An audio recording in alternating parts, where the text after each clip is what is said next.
Hello दोस्तों, मेरे channel Bhavani Vishwakarma में आपका स्वागत है।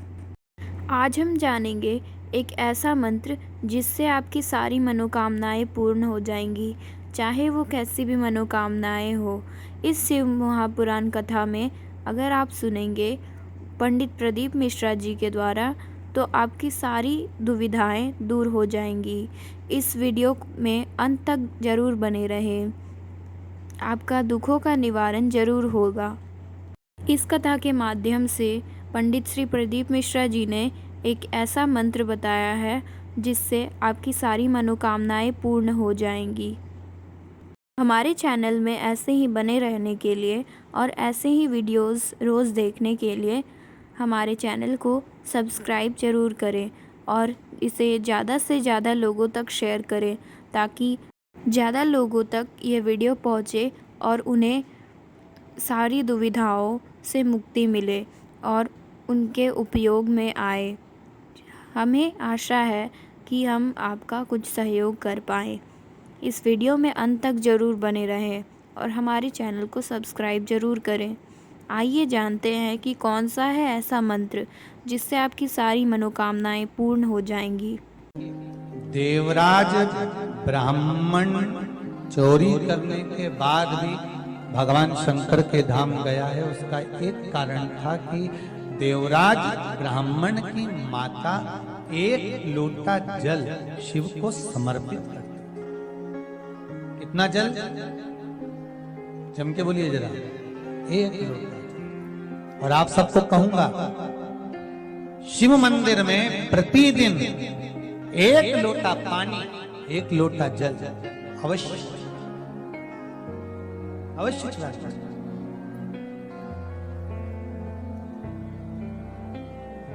एक लोटा पानी भगवान शंकर को अवश्य। क्या होता है? 3 दोष समाप्त होते हैं एक लोटा पानी शिव जी को चढ़ाने से। 3 दोष। पहला पितृदोष, दूसरा वास्तु दोष और तीसरा कालसर्प दोष। जब हम घर में से जल लेकर जाते हैं तो हमारे घर का पानी जब जाता है तो घर का जो वास्तु केंद्र होता है वो रसोई घर होता है। रसोई घर में से जल ले जाकर शिव जी को चढ़ाते हैं तो उससे वास्तु दोष समाप्त। दूसरे नंबर पर है पितृदोष। घर का जो मटका होता है, परिंडा होता है, हंडा होता है, वो पितरों का स्थान है। उस पितरों के स्थान पर जो जल भरा होता है उसमें से अगर भाग भगवान शिव को चढ़ाया जाए तो पितरों का देवता आर्यमा भगवान शंकर के कहने पर चलता है। इसलिए वो भाग जब शिव को प्राप्त होता है तो आर्यमा संतुष्ट होकर पितरों को भी फल प्रदान करता है। तीसरे नंबर पर कालसर्प दोष। भगवान शंकर को एक लोटा पानी अगर चढ़ा रहे हो, भगवान शिव पर एक लोटा पात्र जल का अगर चढ़ा रहे हो तो आपका कालसर्प दोष समाप्त। कालसर्प दोष होता कैसे? शंकर भगवान का चढ़ा हुआ जल तुलसी जी में चढ़ाने से पत्रिका में कालसर्प दोष हो जाता है। जैसे माँ जो होती है ना, घर की जो माँ होती है, अगर गर्भ में बच्चा है, गर्भ में संतान है, और वो शिव जी पर अगर एक लोटा पानी जैसे शंकर जी पर जल चढ़ाया, थाली में सारे भगवान को निला लिया, गणेश जी, देवी जी, शंकर जी, सारे देवताओं को एक ही थाली में रखकर स्नान कराकर वो शंकर का चढ़ा हुआ जल जब चढ़ाया जाता है तुलसी जी में ले जाकर लोग डाल देते हैं, उससे जो बच्चा जन्म लेता है उस बच्चे की पत्रिका में कालसर्प दोष आ जाता है।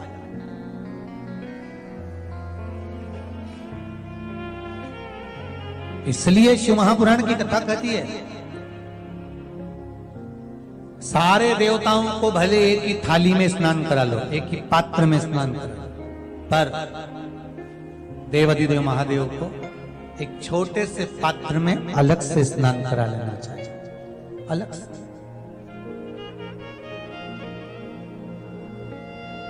और उस पात्र का जल शिव जी को समर्पित करा हुआ जल तुलसी जी में नहीं डालना। तुम्हारे घर में जो पौधा हुआ आप उसको उसमें समर्पित करो। जैसे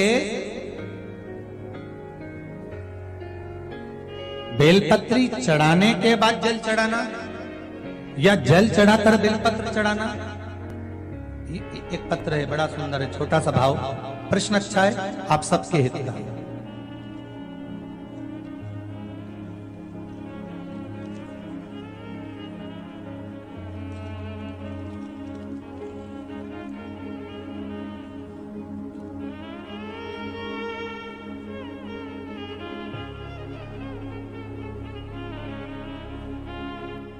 अरुणा जी अग्रवाल जयपुर, झरना जी अग्रवाल जयपुर राजस्थान से इन्होंने प्रश्न किया है। गुरुदेव, दूध, कच्चा दूध केवल शिवलिंग पे चढ़ाना चाहिए या पूरे शिव परिवार पे चढ़ाना चाहिए? प्रश्न अच्छा है। और शिव महापुराण की कथा, रुद्राक्ष उत्सव चल रहा है, तो आप उसको समझें। दूध केवल शिवलिंग पे चढ़ाना चाहिए या जो शिवलिंग के आसपास में सभी परिवार विराजमान होता है उस पे भी चढ़ाना चाहिए? अगर लिंग पुराण आप उठाकर देखेंगे तो लिंग पुराण में एक बड़ा सुंदर संवाद आता है जिसमें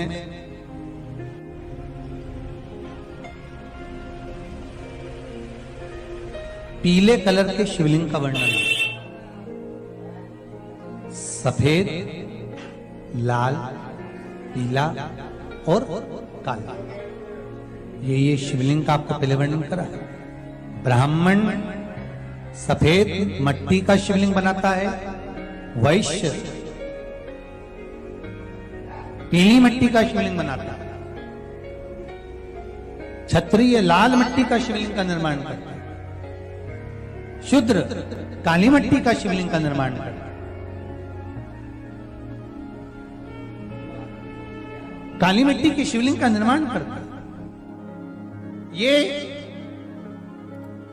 जो वर्णन किया गया है कि उसमें लिंग पुराण के अंतर्गत एक पीले शिवलिंग का वर्णन आता है कि पीला जो शिवलिंग होता है उस शिवलिंग का भाव कितना सुंदर बताया गया है। उसमें व्याख्यान वर्णन में आप अगर पढ़ेंगे देखेंगे लिंग पुराण के अंतर्गत तो उसमें आता है कि दूध जब आप देव अधिदेव महादेव के शिवलिंग पर समर्पित करते हो तो शिव महापुराण की कथा कहती है, लिंग पुराण कथा कहती है, नर्मदा पुराण, स्कंद पुराण, पद्म पुराण, अग्नि पुराण, सारी पुराणे वर्णन करती है, वराह पुराण, ब्रह्मवेत्ता पुराण, ये जितनी पुराणे सब वर्णन करती है कि जब शिवलिंग पर हम दूध चढ़ाते हैं तो केवल शंकर भगवान के शिवलिंग पर दूध चढ़ा देने से संपूर्ण परिवार पर दूध चढ़ जाता है। अलग से हमें कहीं चढ़ाने की जरूरत नहीं,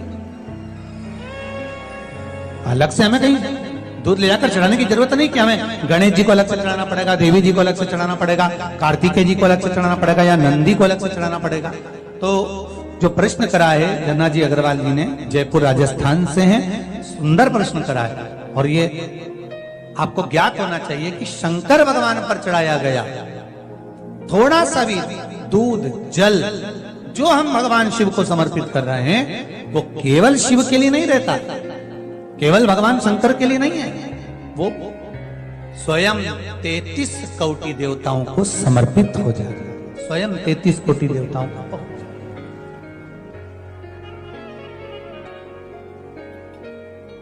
अलग से देने की जरूरत नहीं होती।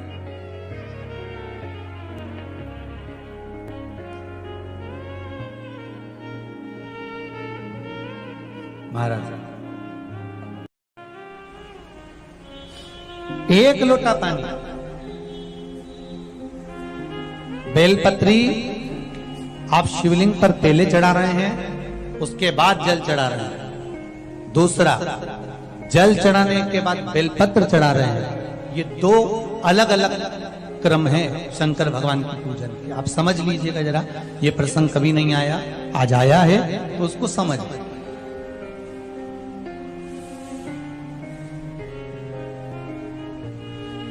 पहले बेलपत्र, उसके बाद में जल जो चढ़ाया जाता है ये रोग मुक्ति के लिए चढ़ाया जाता है। काय के लिए चढ़ाते हैं अपन? रोग के निवारण, रोग मुक्ति के। जैसे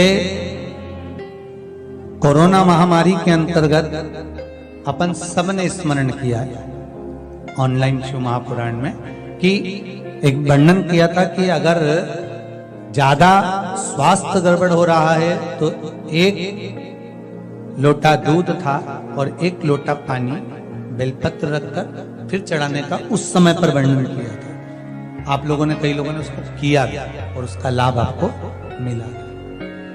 उसी तरह आप शिव मंदिर में जाकर दर्शन करेंगे तो दो चीजें अपने को दर्शन करने को मिलेगी। एक भक्त आता है शंकर जी के मंदिर में, लोग भाव से पहुंचते हैं तो पहले वो क्या करते हैं, पहले बेलपत्री चढ़ा देते हैं, फिर जल चढ़ा देते हैं। और एक भक्त जो शिव मंदिर में पहुंचता है पहले जल चढ़ाता है फिर बेलपत्र चढ़ाता है। दोनों का अलग अलग क्रम है, दोनों का अलग अलग भाव वर्णन है। पहला, अगर बेलपत्र चढ़ाया है और उसके बाद अगर शंकर भगवान पे जल चढ़ा रहे हो तो ये रोग मुक्ति के लिए होता है। जैसे बड़े रोग किसी को हो जाए, रोग किसी को घेर ले तो वो बेलपत्री चढ़ाने के बाद फिर जल चढ़ाएगा तो उसको रोग थम जाएगा और फिर वो रोग आगे नहीं बढ़ेगा, आगे नहीं बढ़ेगा।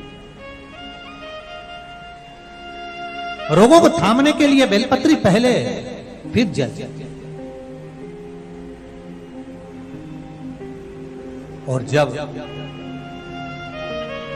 कुछ कार्य के लिए आप, सिद्धता के लिए आप, अच्छे कार्य के लिए आप, मन की प्रसन्नता के लिए, आनंदता के लिए आप शिव आराधना कर रहे हो, आप शंकर की आराधना कर रहे हो तो आप जल चढ़ाकर फिर बेलपत्री चढ़ाओ, उसका लाभ आनंद लो। आपने जल चढ़ाया उसके बाद बेलपत्री चढ़ाओ।